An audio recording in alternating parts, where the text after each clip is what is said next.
Hello लोगोफोर दिनै मोनसे गोदान भिडिअ नोंथांमोनखौ जोबोर बरायनाय थाबाय। अरुणोदय आसनिथिंजायनिफ्राय मोनसे खौरां ओंखारनानै फैदों। बबे डिस्ट्रिक्टआव माब्लानिफ्राय रां हाबगोन, बबे जिल्लायाव बबे दाननि बेसे खालारनिफ्राय रां सोनाय जागोन, बेफोर गासैखौबो मोनसे लिस्ट ओंखारनानै फैदों।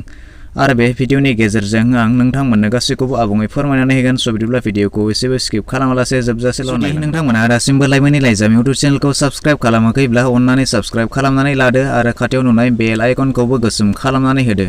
आरो बे भिडिअखौ लाइक खालामाखैब्ला मोनसे लाइक खालामनानै होदो। जेसेबां हायो नोंथांनि बन्धु लोगो बाहागिफोरनोबो शेयार खालामनानै मिथिगौ दि थांनाय 1 डिसेम्बरनिफ्राय नोंथांमोननि बेंक एकाउन्टआव अरुणोदय आसनिनि 830 रां हाबदों। बे बाथ्राखौ बुंदों आसामनि रांखान्थियारि मन्त्रि हिमन्त बिश्व शर्मा बिथाङा मोनसे रादाब मेलनि गेजेरजों फोसावदों।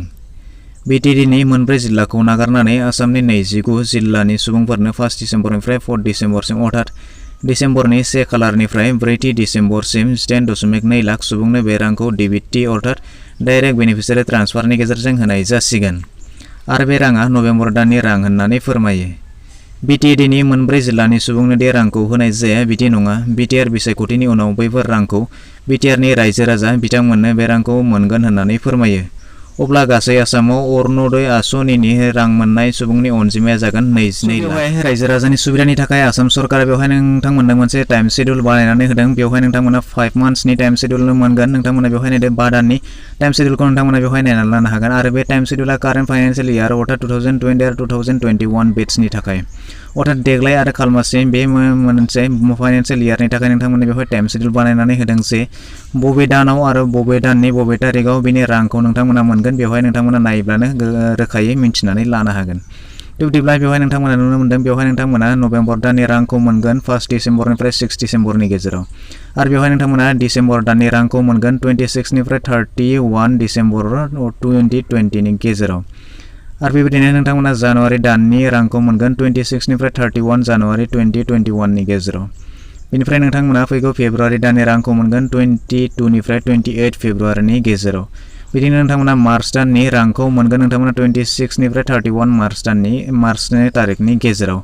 स' बिदिब्ला नोंथांमोना नैबे टाइम शेड्युलखौ नायब्लानो रोखायै बुजिनानै लानो हागोन जे बबे दाननि रांखौ बबे तारिखआव मोनगोन, बबे तारिखनि गेजेराव नोंथांमोना बेखौ मोननो हागोन। बेवहाय नोंथांमोना नायब्लानो रोखायै मिथिनानै लानो हागोन। नोंथांमोननि सुबिदानि थाखाय बेवहाय आसाम सरकारा नोंथांमोना आरो मोनसे बेवहाय शेड्युल बानायनानै होदों। बे शेड्युला जाबाय नोंथांमोननि बेवहाय सानब्रैनि गेजेराव अर्थात 1 डिसेम्बरनिफ्राय नोंथांमोननो जिथु अरुणोदय आसनिनि रांखौ होनाय जागोन होननानै फोरमायदोंमोन। स' बिदिब्ला 1 डिसेम्बर खालि बबे जिल्लानि रांखौ होनाय जाखो, बेनिफ्राय बबे जिल्लानि रांखौ होनो थाबावखो, आरो बिदिनो 2 डिसेम्बराव बबे जिल्लानि रांखौ होनाय जागोन, आरो बिदिनो 3 डिसेम्बराव बबे जिल्लानि रांखौ होनाय जागोन नोंथांमोना नैबे शेड्युलखौ नायोब्ला मिथिनानै लानो हागोन। बिदिब्ला नोंथांमोननि थाखाय बेवहाय 1 डिसेम्बर खालि बबे जिल्लानि रांखौ होनाय जाखो होननानै सोङोब्ला नोंथांमोना बेवहाय नायदो 1 डिसेम्बर बेवहाय कामरुप आरो कामरुप मेट्र' बे मोननै जिल्लानि रांखौ 1 डिसेम्बरनि गेजेराव होनाय जादोंमोन। बेनिफ्राय 2 डिसेम्बर अर्थात दिनैनि दिनाव नोंथांमोननि बबे जिल्लानि रांखौ होनाय जागोन बेवहाय नोंथांमोना नायनानै लादो।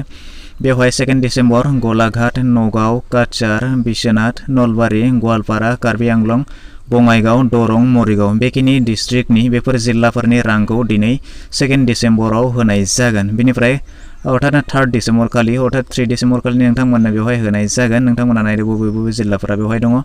नोंथांमोना नायोब्ला नुनो मोनगोन बेवहाय जरहाट, सनितपुर, करिमगन्ज, लखिमपुर, बरपेटा, धुबरी, डिमा हासाव, माजुलि, साउथ सालमारा, हजाइ, शिबसागर, डिब्रुगड़ बैफोर जिल्लानि रांखौ फैगौ 3 डिसेम्बरनि गेजेराव होनाय जागोन।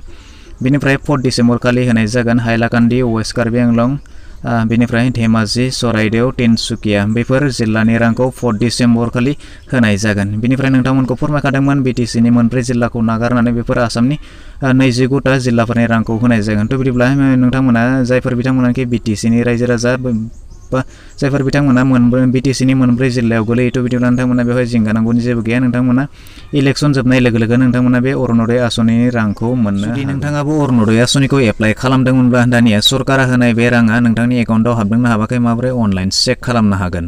स' बिदिब्ला नोंथांमोननि सुबिदानि थाखाय आं बेवहाय नोंथांमोननो फोरमायनानै होनो सानदों जे माबोरै बे रांखौ हाबदोंना हाबाखै अनलाइन चेक खालामनो हायो। बिदिब्ला दानिया गाव गावनि मबाइलजों नङाब्ला पिसिजों नोंथांमोना जायखिजाया मोनसे सार्च बाराव लानानै नोंथांमोना जायखिजाया मोनसे ब्राउजाराव लानानै नोंथांमोना बेवहाय टाइप खालामनानै pfms.nic.in नोंथांमोना बेखौ सार्च खालामनानै होब्ला नुनो मोनगोन पाब्लिक फाइनेन्स मेनेजमेन्ट सिस्टेम अर्थात PFMS नि वेबसाइटआ बेबायदि गेवनानै फैगोन। बिदिब्ला बेवहाय गोबां खामानिखौ मावनाय जायो। बिदिब्ला दानिया जों बेवहाय रांखौ चेक खालामनो थाखायसो बाहायगोन। बिदिब्ला बिनि थाखाय नोंथांमोना बेवहाय नुनो मोनदों नो युआर पेमेन्ट्स नोंथांमोना बेवहाय क्लिक खालामनानै हो।